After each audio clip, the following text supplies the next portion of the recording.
Well, two of the members, I believe, are dead, the bass player and the guitarist. And the only one remaining is the drummer.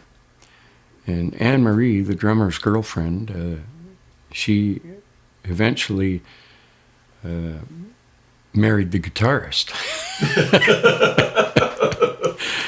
And they're divorced, and she's moved to some other place. I think she might still be in Ontario, but she's moved away. So I haven't been in contact with her or the bass player. And the guitarist, when Q-Foreign came here to investigate my case, they arranged a hypnosis session for my dad as well, and he confirmed some of the stuff. And they also arranged a session for the guitarist, which he was nice enough to cooperate and go and attend, even though he didn't remember anything consciously. But Anne-Marie apparently did. She remembered little bits and pieces, even though he didn't remember anything. And the hypnotist told the investigators from Q-Foreign that she believes that the guitarist didn't want to remember, that he was blocking it purposely. And the drummer, he just found it to be kind of a nuisance. Now, I don't know if he remembers anything. He claims he doesn't.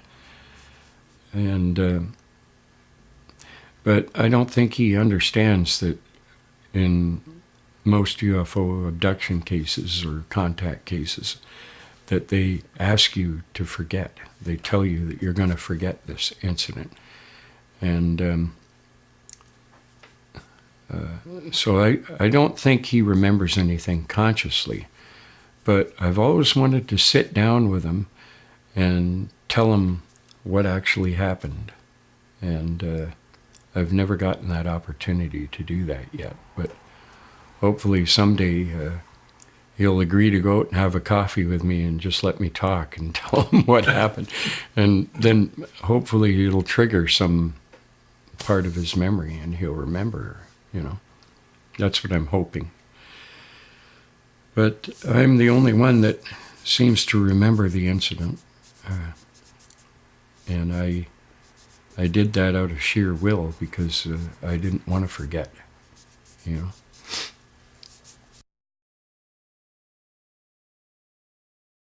I'm very grateful that my dad remembered some of it, because that helped to give some validity to my account of the experiences. And my parents both pretty much accepted that this has happened and that it was real. And members of my family know about it, and I think they're of varying opinions. You know, some of them probably think I'm a little bit of an oddball or kind of off the wall, but others think, well, yeah, we've heard this stuff does happen, so maybe it's real. My friends, most of them have accepted, or at least pretended that they've accepted that this is real, that it has happened to me. One guy,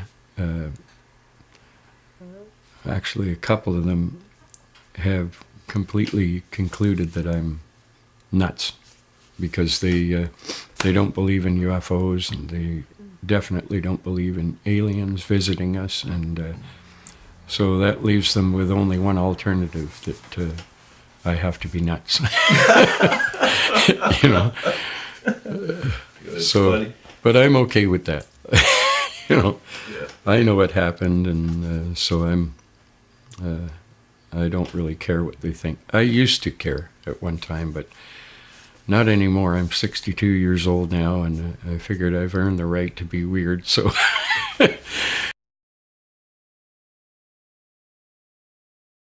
It totally changed my perception of reality. I'm more accepting of possibilities of things that other people might consider impossible. I'm more open-minded, and it had an extreme effect on me spiritually. I got on a spiritual path once this happened, and one of the first things that changed my perception of religion was that I came to the conclusion that angels and aliens are the same thing, that they're just different perceptions of the same phenomena. And because I actually met them face to face and communicated telepathically with them, there was no going back. When something like that happens, it changes your whole perception of reality. And so I kind of got on a spiritual path. I've been questioned by people like Grant Cameron and others as to the spiritual nature of this stuff. And one of the questions I was asked was, did they give you any kind of a message? Well, yes, they did, but it went into my subconscious. I was hypnotized at the time, and so I don't remember. I remember that it was a mission that they gave me of some sort, but I don't remember the details of it. And I was told that I would remember at the right time. When the time is right, the information will be there. And over the years, my spiritual views or religious views have changed dramatically. Like I spent about, I guess maybe 15, 20 years as a Christian, and I was trying to make myself fit in the church that I was going to, and it just didn't seem to fit me. I didn't feel like I belonged there, like it wasn't making sense to me. And so I finally left the church, and I had some help from a couple of books by an author by the name of Bart Ehrman, and he wrote a couple of books called Lost Christianities and I can't remember the name of the other. He's got several books out, and I've read a lot of his books. And basically, he started out as a Christian, and then when he dug into it deeper, he changed from an evangelical perspective to a historical perspective. And after reading his books, the same thing happened to me. His arguments made a lot of sense to me, and I now view the Bible as a book of, from a historical perspective. There's a lot of information there, but I don't agree with the evangelical aspects of it. I think there's been too much mingling in it with from the what we would call the Cabal or the Illuminati, and a lot of things have been changed in it. We have only copies of copies of copies. We don't have the originals anymore. And so I kind of lost my faith in the evangelical aspect of it. And now I see it as a good history resource. And I've read a lot of the Gnostic books. The Nag Hammadi Library. That was one book that opened up my memory of before I was born on Earth, the pre-birth memories. It was a book in the Nag Hammadi Library that I was reading that triggered that memory and brought it out. But I've since kind of adopted this idea of that we're all connected, we're all one, and that we are all the one infinite creator or consciousness expressing himself through each individual. And so we have our individual traits, but when you get down to the deepest level of our being, we're all one, we're all connected. And so I've kind of adopted that idea. I also read some books, a lot of science books, like the Holographic Universe, and I've listened to what Elon Musk has to say about it, and I agree with him. I do believe that we are living in a simulated universe, a holographic universe. And so my ideas have all been influenced by my encounters, and they've changed accordingly.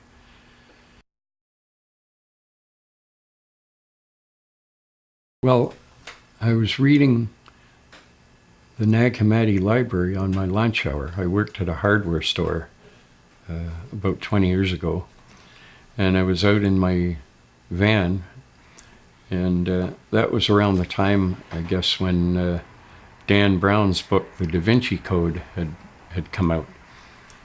And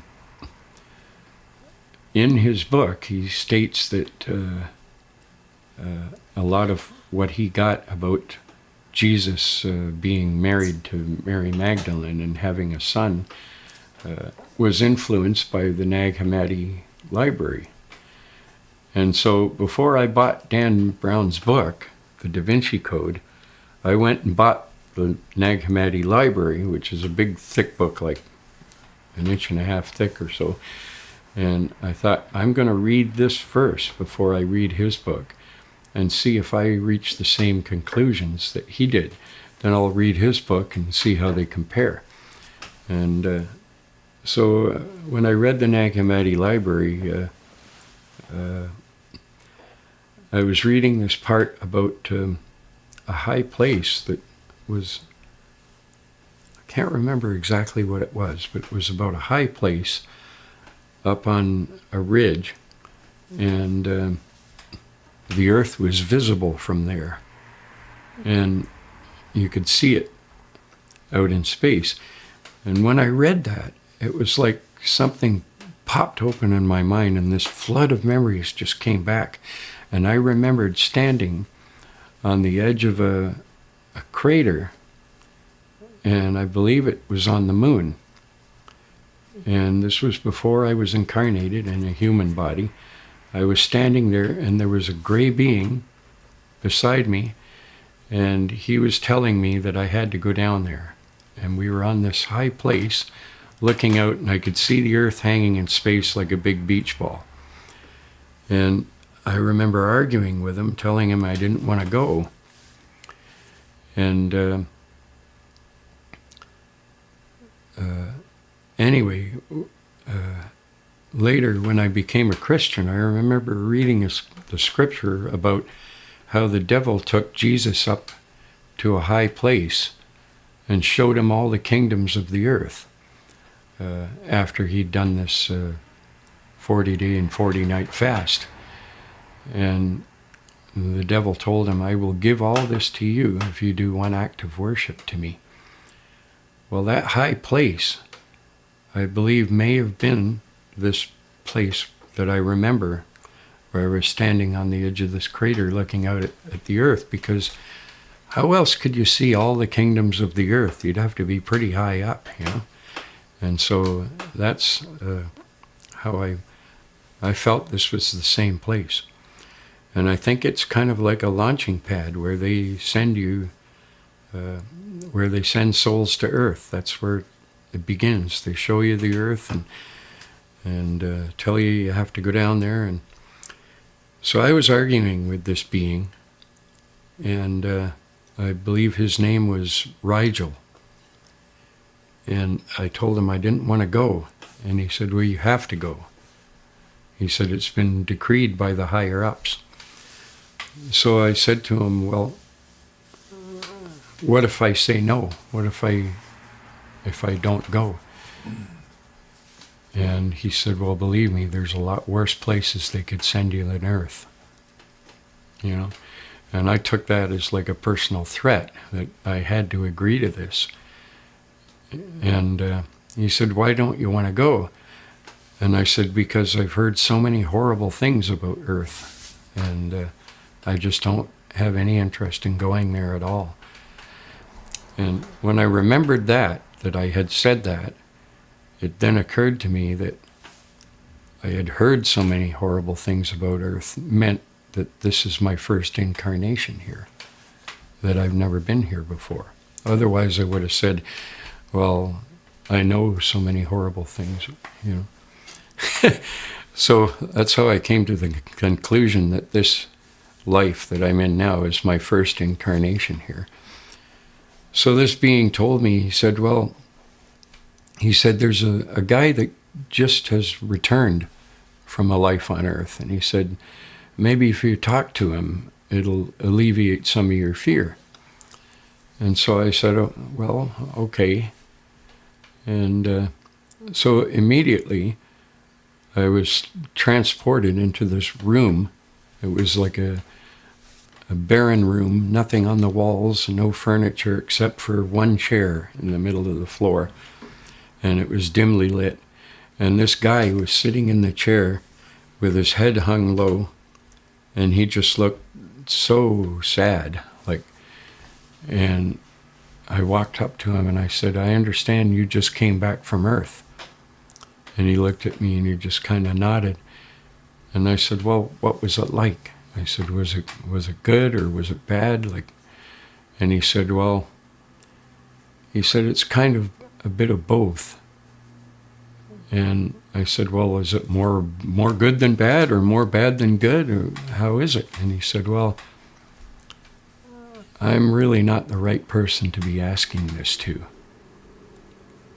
And I said, well, let me put it this way. If you had to go back, would you go?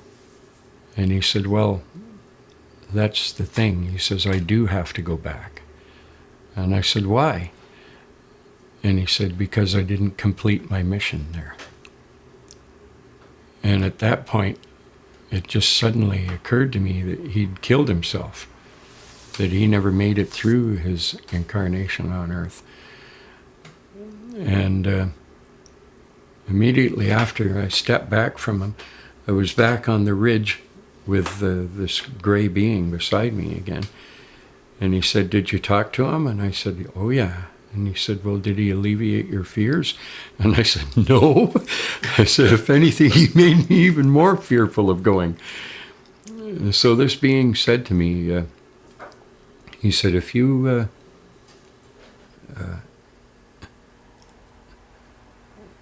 he said, I'm going to, let's see. No, I said, if I decide to go there, will you come and check on me every now and then? And he said, yes. He says, I will do that. And I said, well, then I guess I'll go. And when I said that, I agreed to it, and that was it.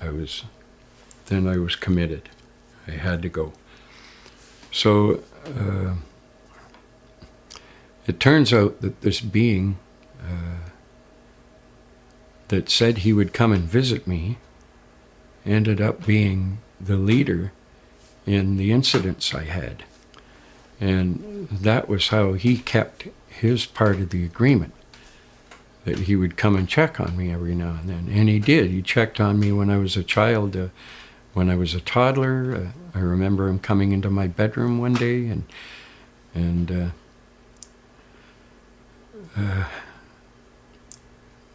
so it's it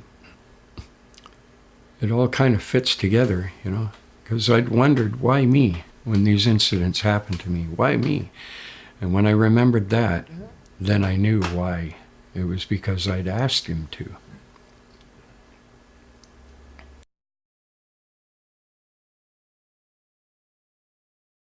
I have done some that were published in the Q-Forn Bulletin. Let's see if I can find them here.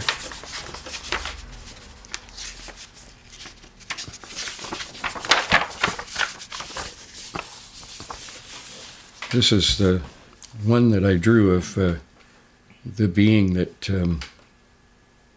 was, I believe, to be the leader of this this group, and this is what the ship looked like, and the lights fanning back and forth underneath it on the pavement, and the doorway of the ship,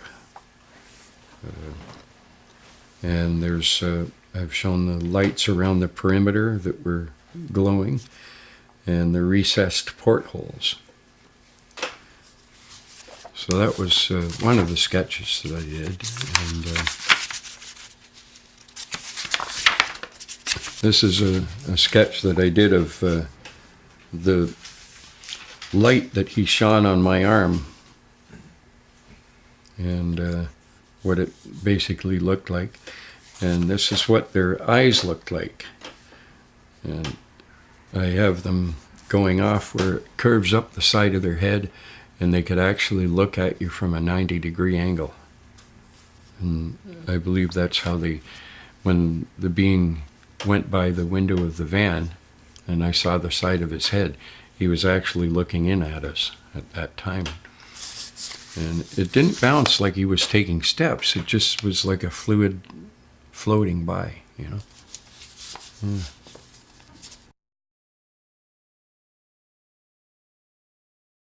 As an artist, and I've done a lot of cartoon drawings, and I always do this sort of scribble for the collar, and it looks like a collar like this, and I didn't really realize that that's what I'd done when I drew the alien, but I don't believe that the collar was actually like that. I believe it was more like a Nehru collar that came up the neck, and you know, almost like a priest would wear, sort of.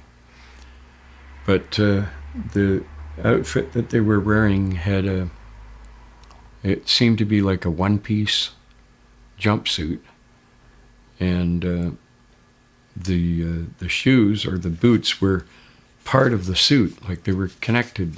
Everything was all one piece. And they had some sort of an insignia on the shoulder and also on the chest, I believe.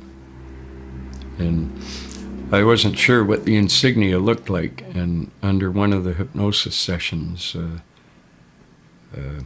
Harry Tokars helped me to remember. He asked the hypnotist if he could take over for a minute, and she said sure. And he asked me to look at the insignia, and he said, now focus in on it. And he said, you'll be able to see it really clear now. You can see that insignia very clear. Remember what it looks like, because I want you to draw it after. And so I did do a drawing of it. Cool. And even so, I don't know how accurate the drawing is, but I drew what I saw in my mind, you know. I have, but for some reason, all these experiences seem to have come to an end around 1976. They just stopped.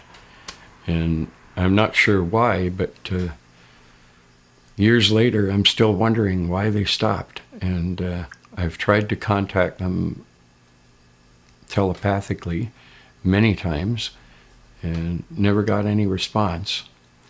But I remember Bud Hopkins told me once that once you have your case investigated, they leave you alone. They don't bother you after that. And I'm not sure why, but so that could be part of the reason that I haven't had any more experiences with them since. But the experiences that I have had, I remember a lot more clear. I've got a lot more details. In fact, I asked Dr. Clamar if she would mind giving me a post-hypnotic suggestion to help me remember over the next few months or years, to remember more of it, have it come out And she did that for me, and I believe it worked. Because often, the more I tell the story, I start to remember little things that I didn't remember before, like the drummer hitting his head on the doorway going in the ship. I didn't remember that until quite a bit later on, you know. Little details like that seem to be surfacing.